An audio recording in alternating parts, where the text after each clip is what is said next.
Bienvenidos a este análisis. Hoy nos metemos de lleno en una verdadera espada de doble filo de la medicina moderna, los corticosteroides y muy específicamente la prednisona. A ver, por un lado, son potentes antiinflamatorios que literalmente salvan vidas, pero por otro, vaya que vienen con un costo metabólico altísimo. Lograr desinflamar el cuerpo sin que el azúcar se nos vaya a las nubes es sin duda uno de los mayores retos clínicos de la actualidad. Así que vamos a desmenuzar cómo exactamente estos fármacos alteran nuestro metabolismo y qué podemos hacer para mantener ese delicado equilibrio. Para entender todo este fenómeno, vamos a hacer un recorrido rápido pero profundo a través de 6 áreas clave. El detonante, la farmacodinamia celular, la farmacocinética, el patrón del pico, las estrategias nutricionales y finalmente el monitoreo inteligente. Sección 1. El detonante, el costo sistémico.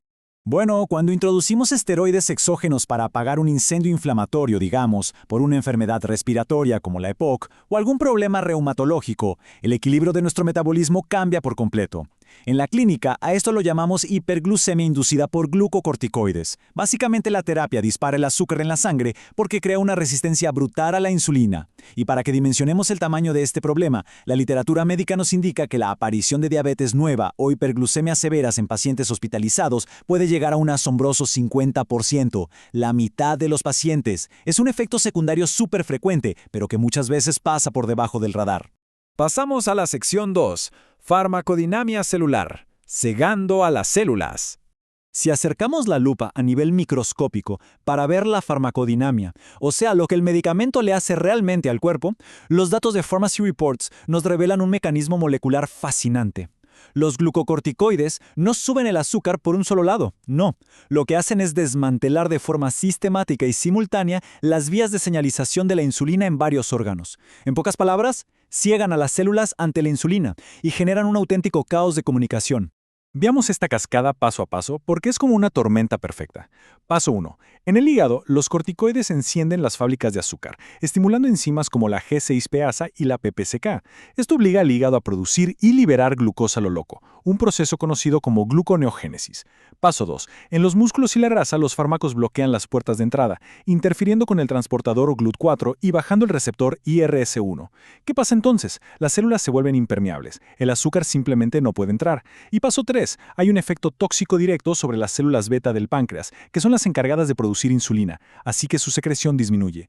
El resultado final es que el cuerpo se inunda de glucosa hepática, las células se mueren de hambre porque no pueden absorberla y el páncreas no tiene fuerza para compensarlo. Sección 3. Farmacocinética, el viaje y el pico.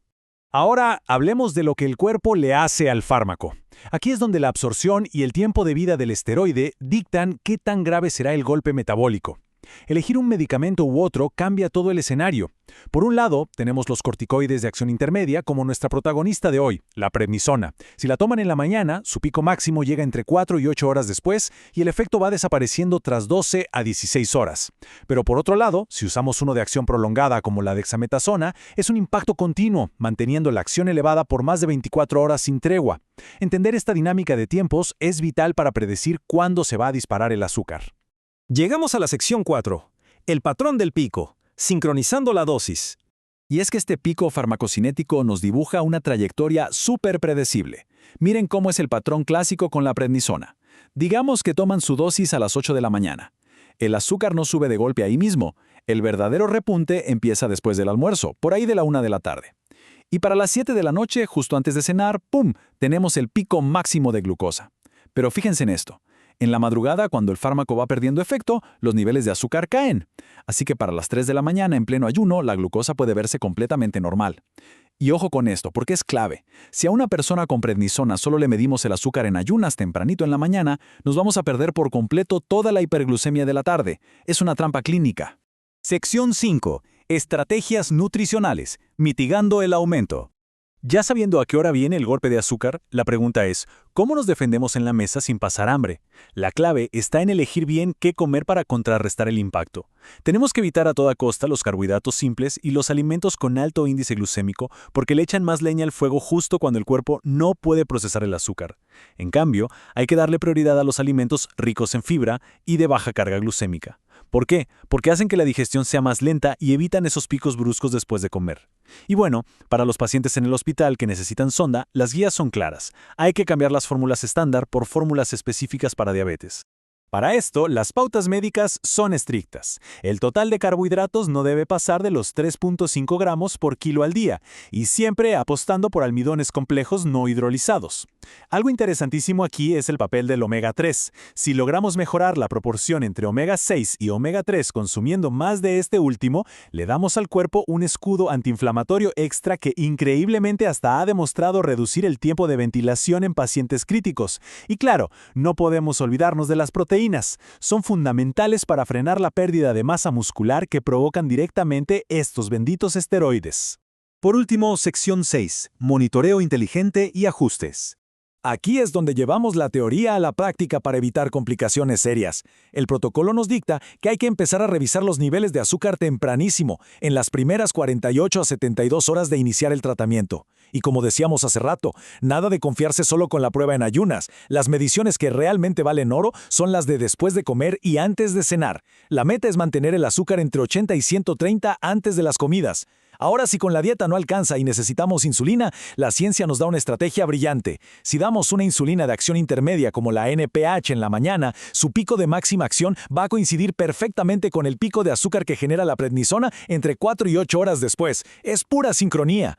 A pesar de todo este estrés que causan en el metabolismo, hay una regla de oro de la que tenemos que hablar. Una pregunta de seguridad vital para cualquier tratamiento largo con esteroides. Porque estos medicamentos nunca, bajo ninguna circunstancia, se deben dejar de tomar de un día para otro. La respuesta es que es peligrosísimo, y todo tiene que ver con algo llamado el eje hipotálamo hipofisiario adrenal. Verán, cuando tomamos esteroides exógenos por varias semanas, nuestras propias glándulas suprarrenales, digamos, se toman vacaciones, se atrofian y dejan de producir cortisol natural. Si de pronto cortamos el medicamento de golpe, dejamos al cuerpo vacío de esta hormona indispensable para vivir. Esto desata lo que conocemos como una crisis addisoniana, un letargo tremendo, vómitos, shock circulatorio y francamente puede ser fatal. Por eso, retirar estos medicamentos tiene que ser un proceso súper lento y cuidadosamente planeado por un médico. En resumen, manejar estos fármacos es estar constantemente en la cuerda floja. El desafío definitivo es lograr apagar una inflamación grave sin que la resistencia a la insulina nos destruya el metabolismo en el proceso.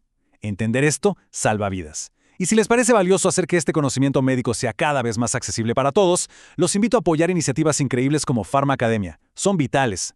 Y bueno, conociendo lo agresivos que son los corticoides con nuestro sistema endocrino, los dejo con esta pregunta.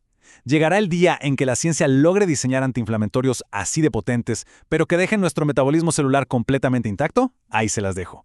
Gracias por acompañarnos en este recorrido.